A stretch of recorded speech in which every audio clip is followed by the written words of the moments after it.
Ever since it was announced that Barbie and Oppenheimer would open on the same day, July 21st, people have debated, discussed, deliberated, flip-flopped on what they would see first.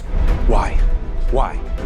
How about because this is the most important thing to ever happen in the history of the world? Now, Oppenheimer star Matt Damon tried to calm the hysteria in his interview with Vanity Fair and rationally pointed out people are allowed to go see 2 movies in a weekend. Oppenheimer is one of them. Then after reports in early June that Tom Cruise was upset that Mission Impossible Dead Reckoning Part 1 would only play on IMAX screens for 9 days before being booted by Oppenheimer on the 21st, Tom tweeted on June 28th, "This summer is full of amazing movies to see in theaters. Congratulations, Harrison Ford, on 40 years of Indy, and one of the most iconic characters in history."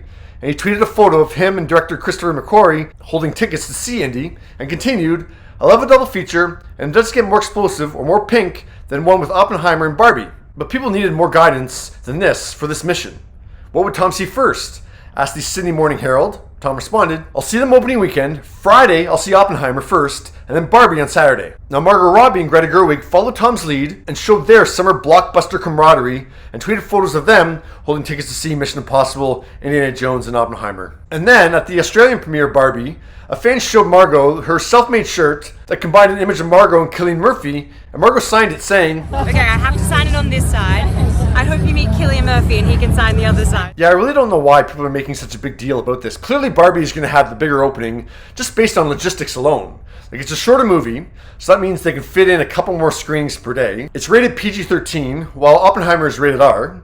And then it just appeals to a wider audience. But then Oppenheimer will probably have more staying power than Barbie. But either way, both these movies are going to be massive hits. And yeah, looking at one's gross isn't going to determine if the other one is a success or not. Now, I do think a bigger conversation could be had about why all these huge movies are compacted into like a few weeks in the summer. Because at this point, I'm pretty sure every weekend on the calendar has had a big movie open on it. So the old myths of like January's a dead month, don't open, like Super Bowl weekend, don't open Oscar weekend, Labor Day's a dead zone, all those myths have been broken. So why not spread these movies out a little bit? Like, everyone wants to see Indiana Jones and Barbie and Mission Impossible and Oppenheimer. So why put them all together in like in a 2-week period so then people actually have to prioritize or choose? Like spread them out. What do you think?